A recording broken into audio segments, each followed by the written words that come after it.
I am Dove Cameron, and I play Kansas City in Vengeance. Boyd is one of these people. He walks into the room and you're like, whoa, like he's so charismatic and so full of like sunshine energy and really kind and warm, and he's just got such like a singular presence to him, and he was really wonderful to work with.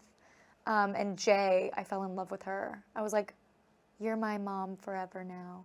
She's just got such a warm, like maternal energy, and she's a genius.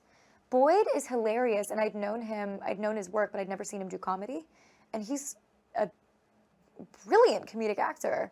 And Jay is so talented. Really, really mind-blowing work from everybody, yeah.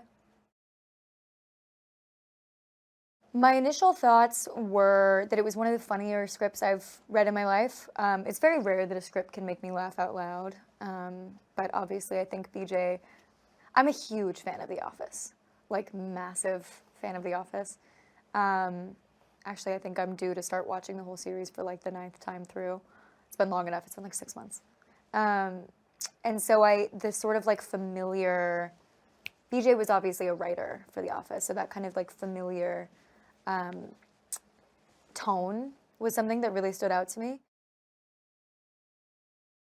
Kansas City is this kind of like quintessential, you know, we all kind of like know this girl. She's wants to be famous, doesn't really have any specific talents or passions, just knows that she wants to be famous. But I think it's this really interesting character because she's part of this kind of dystopic section of modern culture where it's very like she's like listless, doesn't know herself, and just is under the impression that she wants to be famous, even though she doesn't know what it is or has any sort of like connection to what that means. It's just like she's been sold this idea that if she is famous, she will be complete, she will be happy, and she doesn't know. She has no context or like facility for that. She just is really depressed and miserable and you know, disenfranchised with her life.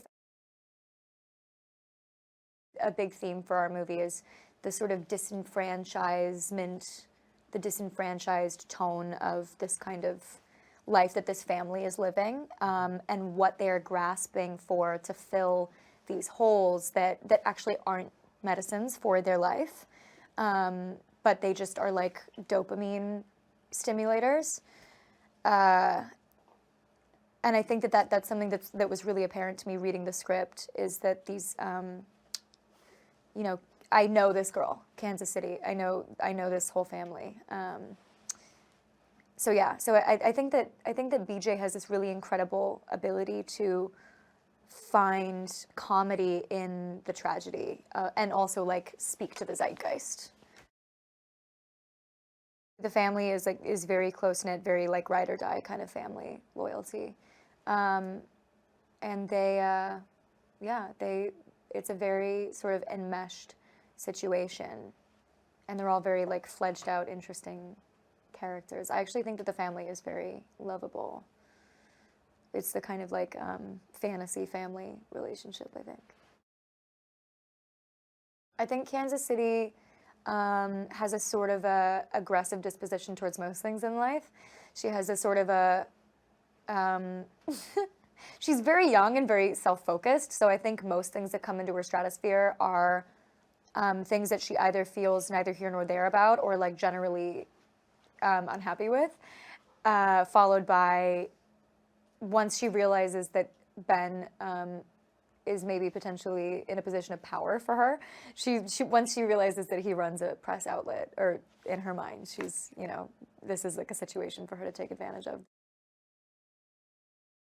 This film is a deceptively compassionate film. I think it starts out as a sort of a strange genre blend between, you know, suspense and mystery and comedy, and then it ends up being a really heartwarming film that's very timely, because it is very much about like the sort of like incredible division going on in the States right now between two different sort of schools of thought that seem to be very black and white, very left and right. And Ben and the Shaw family represent two incredible extremes. And then this sort of whirlwind, like wacky races plot that gets everybody involved is so revealing in terms of, like, you know, dynamics and trauma responses and how culture shapes us and how people interact and brain development. Like, the whole thing is just so fascinating to me as a study of human behavior.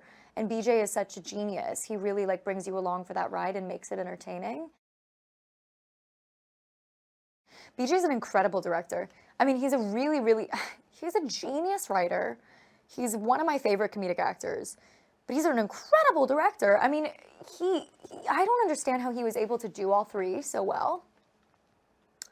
But I definitely think something that was different about working with BJ as an actor is because, or as a director, is because he was always there, and because he was writing it, he would just feed us lines on the go.